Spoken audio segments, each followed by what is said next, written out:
O princípio da verdade.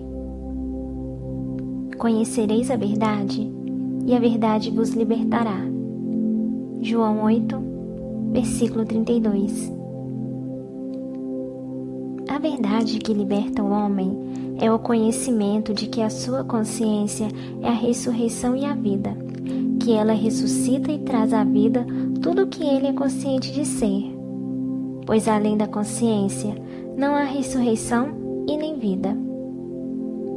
Quando o homem desistir da sua crença em um Deus externo a si mesmo e começar a reconhecer sua consciência como Deus, como fizeram Jesus e os profetas, ele irá transformar o seu mundo com a percepção que eu e meu Pai somos um, mas meu Pai é maior do que eu.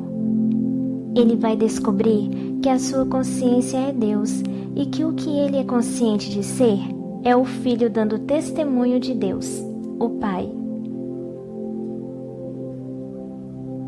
O indivíduo e as suas concepções são um, mas o indivíduo é maior que as suas concepções. Antes que Abraão existisse, eu sou. Sim, eu era consciente de existir antes mesmo de me tornar consciente de ser homem. E, no dia em que eu deixar de ser consciente de ser homem, eu ainda continuarei a ser consciente de ser e existir. A consciência de ser não depende de nada. Ela precede todas as concepções de si mesma, e assim ela será, mesmo quando todas as suas concepções deixarem de existir. Eu sou o Alfa e o Ômega, o primeiro e o último, o princípio e o fim. Apocalipse 22, versículo 13. Ou seja, todas as minhas concepções começam e terminam em mim, mas eu, a consciência infinita, permanecerei para sempre. Jesus descobriu essa verdade gloriosa e declarou-se ser um com Deus. Não um Deus que o homem tenha moldado, pois ele nunca reconheceu tal Deus. Jesus reconheceu a Deus como sendo a sua consciência de ser, e então disse que o céu, o reino de Deus, está dentro de cada homem.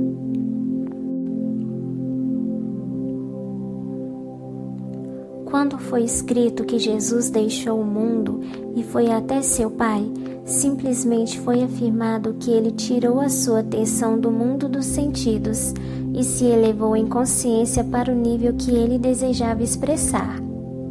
E lá permanecia, até se tornar um só com a consciência para a qual ele ascendeu, para que quando ele voltasse para o mundo do homem, ele pudesse agir convicto, de maneira positiva, com aquilo que ele se tornou consciente de ser, um estado de consciência que ninguém além dele conhecia ou sentia. O homem, por sua ignorância desta lei eterna da expressão, classifica tais acontecimentos como milagres. Elevar a consciência ao nível do desejo e permanecer neste nível até que ele se torne natural é a fórmula para todos os milagres aparentes. E eu, se me erguer sobre a terra, atrairei todas as pessoas até mim. João 12, versículo 32. Se eu erguer a minha consciência à naturalidade daquilo que eu desejo, eu atrairei a manifestação do que eu desejo para mim. Nenhum homem vem a mim sem que o Pai dentro de mim o tenha chamado, e eu e meu Pai somos um. A minha consciência é o Pai que atrai as manifestações da vida para mim. A natureza da manifestação é determinada pelo estado de consciência no qual eu habito.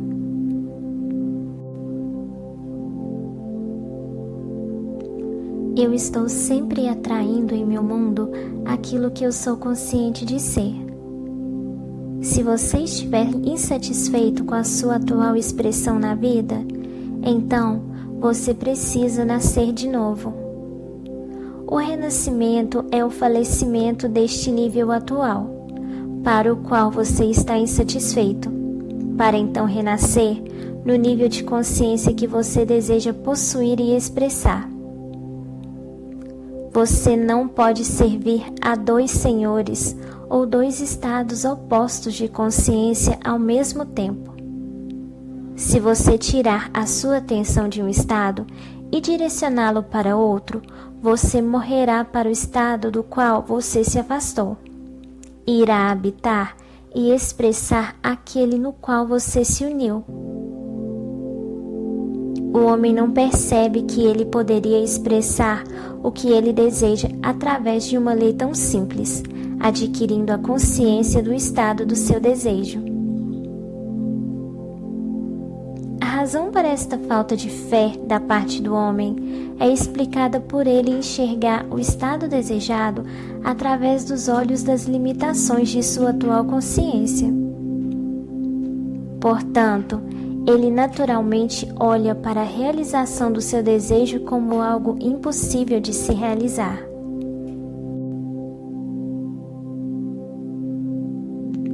Uma das primeiras coisas que o homem deve ter em mente é que é impossível burlar esta lei espiritual da consciência e que ele não deve colocar vinho novo em garrafas velhas. Ou seja, ao se elevar para um novo estado, ele precisa abandonar todos os aspectos da sua atual consciência, pois o estado desejado não precisa de complementos, ele já é completo por si mesmo, e cada novo nível de consciência é expresso automaticamente. Se elevar ao nível de um estado significa se tornar este estado em expressão. Mas, para se elevar a um nível acima do estado do qual você está atualmente expressando, você deve descartar completamente a consciência com a qual você agora se identifica. Isto quer dizer que até que sua atual consciência seja descartada, você não será capaz de se elevar a um outro nível. Não desanime. Se desapegar de sua identidade atual não é tão difícil quanto parece. Aceite o convite das Escrituras a ficar ausente do corpo para ficar presente ao Senhor. 2 Coríntios 5, versículo 8.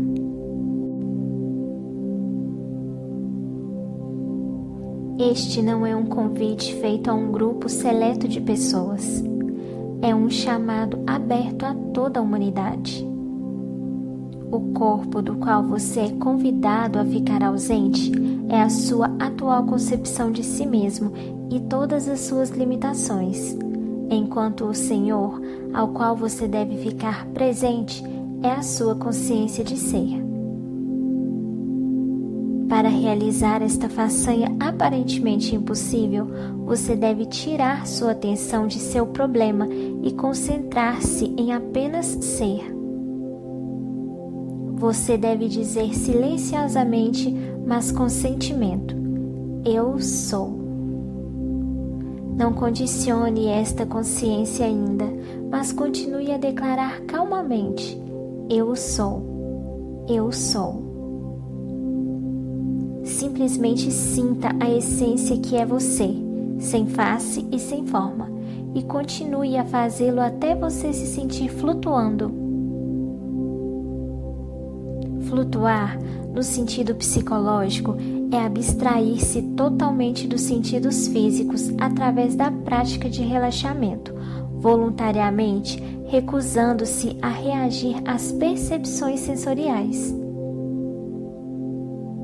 Com isso, é possível desenvolver um estado de consciência de pura receptividade. Esta é uma tarefa surpreendentemente fácil. Neste estado de total desprendimento, um pensamento definido intencionalmente pode ser sutilmente gravado em sua consciência não condicionada. Este estado de consciência é o estado necessário para se realizar uma verdadeira meditação.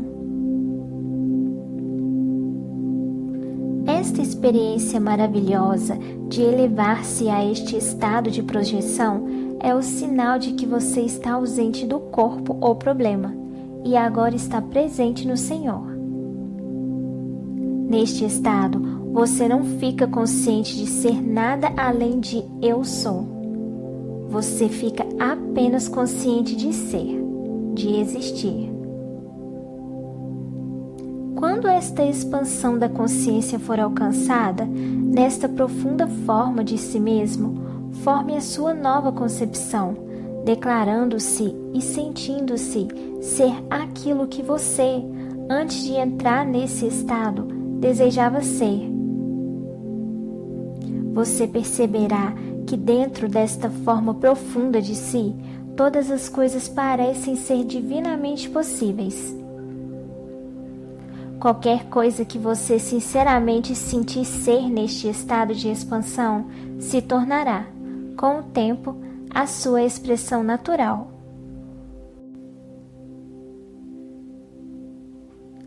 E Deus disse: que haja entre as águas um limite para separá-las em duas partes. Fez, portanto, Deus o firmamento e separou as águas estabelecidas abaixo desse limite das que ficaram por cima. E assim aconteceu. Gênesis 1, versículos 6 e 7. Sim, deixe que haja um firmamento ou concepção em meio a essa consciência expandida, reconhecendo e sentindo que eu sou aquilo que eu desejo. Em outras palavras, eu sou o que sou.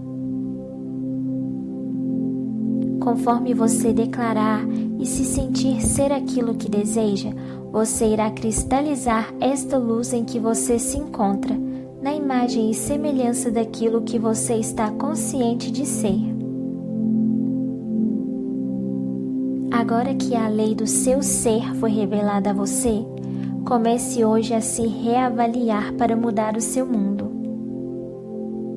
O homem já manteve por tempo demais a crença de que ele nasceu da tristeza e que deve lutar para ter a sua salvação com o suor do seu rosto.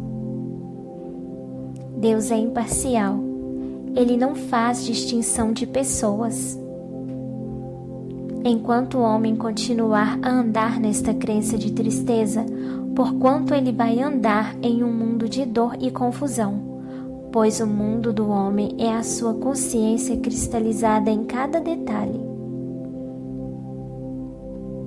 No livro de Números está registrado: naqueles dias que haviam gigantes na terra, éramos como gafanhotos aos nossos próprios olhos, e éramos gafanhotos aos olhos deles. Hoje é o dia, o eterno agora, onde as condições do mundo alcançaram a aparência de gigantes. O desemprego, a crise econômica, a competição do mercado, são os gigantes que fazem você sentir-se ser como um gafanhoto indefeso. Mas, como nos foi dito primeiro, éramos como gafanhotos aos nossos próprios olhos, e por causa desta nossa própria concepção, éramos gafanhotos aos olhos deles. Nós só podemos ser para os outros aquilo que primeiro somos para nós mesmos. Portanto, à medida em que nos reavaliarmos e nos sentirmos ser como um gigante, um centro de poder, nós automaticamente mudaremos a nossa posição em relação a eles, reduzindo os monstros antigos ao seu verdadeiro lugar, fazendo-os parecer como pequenos gafanhotos indefesos. Paulo disse deste princípio: isto é para os gregos, ou os sábios deste mundo, loucura, e para os judeus, ou aqueles que buscam por provas e sinais. Um escândalo. E como resultado, o homem continua a andar na escuridão, ao invés de despertar para o ser que ele é de verdade. Eu sou a luz do mundo. O homem tem há tanto tempo adorado as imagens de sua própria autoria que de imediato ele considera esta revelação uma blasfêmia. Mas, no dia em que o homem descobrir e aceitar este princípio como a base de sua vida, será o dia em que ele conseguirá eliminar sua crença em um Deus externo a si mesmo. A história da traição de Judas no jardim de Getsêmani é a ilustração perfeita da descoberta deste princípio pelo homem. Dizem que os guardas armados com bastões e lanternas buscavam a Jesus no escuro da noite. Entretanto, tendo Jesus pleno conhecimento de tudo o que viria sobre ele, saiu ao encontro deles e lhes perguntou: A quem procurais? Responderam-lhe: A Jesus de Nazaré. Ao que lhes respondeu Jesus: Eu sou Jesus. E Judas, aquele que o traiu, estava com eles. Assim que Jesus lhe disse: Eu sou Jesus, eles recuaram atônitos e caíram no chão. Então Jesus lhes perguntou de novo: A quem procurais? E eles disseram: A Jesus de Nazaré. Jesus lhe exclamou: Eu já vos disse que eu sou Jesus. Por isso, se é a mim que buscais, deixais estes homens seguirem seus caminhos. João 18, versículo 4 ao 8. O homem, na escuridão de sua ignorância, sai em busca de Deus auxiliado pela luz ofuscante da sabedoria humana. Quando é revelado ao homem que o eu sou, ou a sua consciência de ser, é o seu Salvador, o choque é tão grande que ele mentalmente cai no chão, pois cada crença que ele aceitou antes cai por terra no momento em que ele percebe que a sua consciência é o único Senhor e Salvador. O conhecimento que o eu sou é Deus obriga o homem a abandonar todos os outros, pois é impossível servir a dois deuses. O homem que aceita a sua consciência de ser como Deus é incapaz de acreditar em uma outra divindade ao mesmo tempo. Antes que o homem consiga transformar o seu mundo, ele primeiro deve estabelecer este embasamento ou convicção: Eu sou o Senhor. O homem deve saber que sua consciência de ser é Deus. E a não ser que isto esteja firmemente estabelecido, tal que nenhuma sugestão ou argumento dos outros possa estremecê-lo, ele poderá recair, retornando para a escravidão de suas crenças antigas. Por isso, eu vos afirmei que morrereis em vossos pecados. Se vós não crerdes que eu sou, certamente morrereis em vossos pecados. João 8, versículo 24. A menos que o homem descubra que sua consciência é a causa de cada expressão de sua vida, ele continuará buscando a causa de sua confusão no mundo dos efeitos, e então terminará morrendo nesta busca infrutífera. Eu sou a videira, vós sois os ramos. Aquele que permanece em mim e eu nele, esse dará muito fruto, pois sem mim não podeis realizar obra alguma. João 15, versículo 5. A consciência é a videira, e o que você está consciente de ser é como um ramo que você alimenta e mantém vivo. Assim como um ramo não tem vida se não estiver enraizado na videira, da mesma forma, as coisas não têm vida a menos que você seja consciente delas. Assim como um ramo murcha e morre se a seiva da videira cessa de fluir em sua direção, da mesma forma, as coisas e qualidades passarão se você se afastar e tirar sua atenção delas, porque sua atenção é a seiva da vida que as mantém vivas em sua expressão. Neville Goddard.